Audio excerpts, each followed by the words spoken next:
Okay, part two.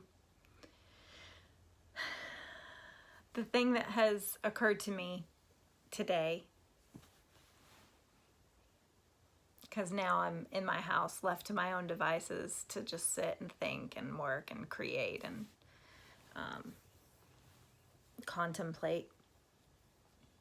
The thing that has come up for me is when I got thrown into this crisis, it reminded me so much of the last time I was in emotional crisis, which is when my dad, when his brain aneurysm ruptured and he went into a medically induced coma for 12 days and then did not survive.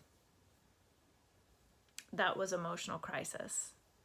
And what feels familiar about this that was also present then is the clarity that comes when your foundation is shaken and you're suddenly like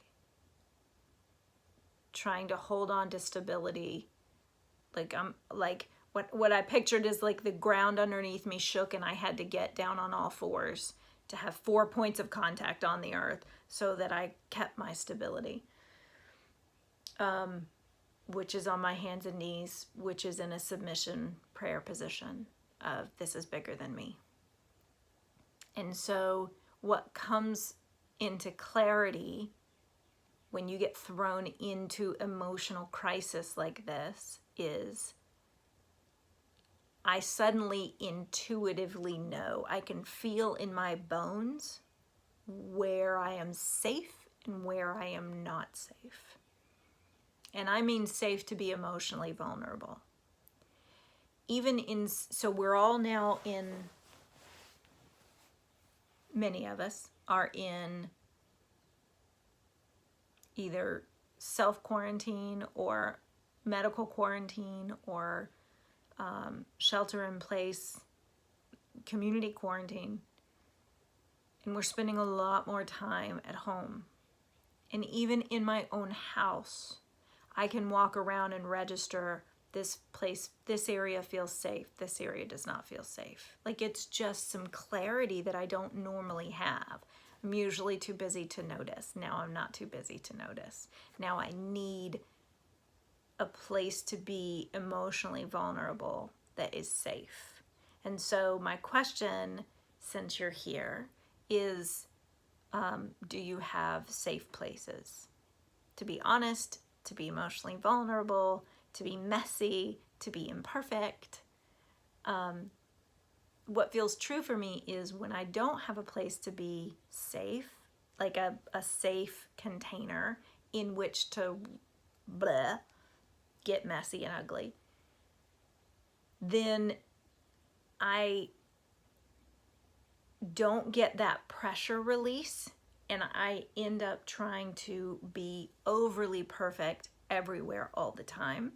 And that emotional vulnerability comes out in shadow expressions, right? It comes out unconsciously without me meaning to, because it's got to get out somehow. I don't know if I'm making any sense, but I'm a lot more self-reflective throughout the day lately than I have been prior to these last 2 weeks. And so I'm noticing like, oh, clearly I don't feel safe to be myself. I don't feel safe to be real, to be emotionally vulnerable right now for various reasons.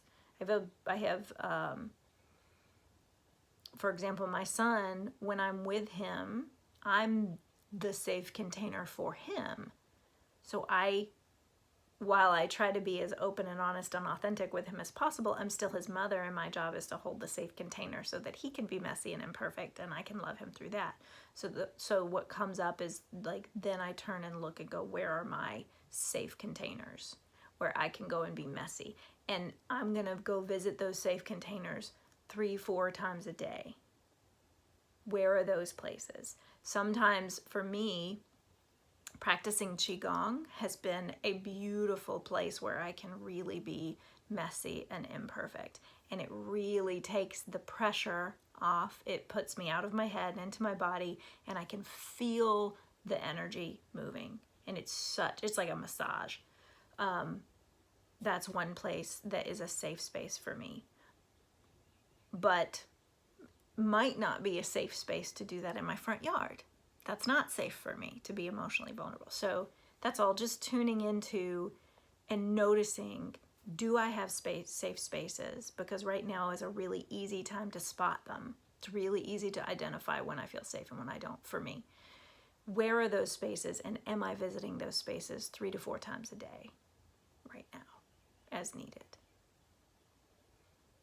You know, that's just really important, and it's also really clear for me right now. And because I've been through this emotional crisis type thing before, I can see the similarities and go, oh, this is important. It was also important then.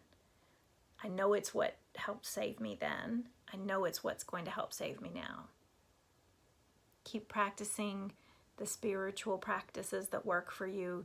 Keep showing up in your safe spaces so that you can offload the messiness and the ugliness and the emotional vulnerability and the honest things that you're feeling right now, so that you can then go be safe containers and safe spaces for the other people that you love. Okay.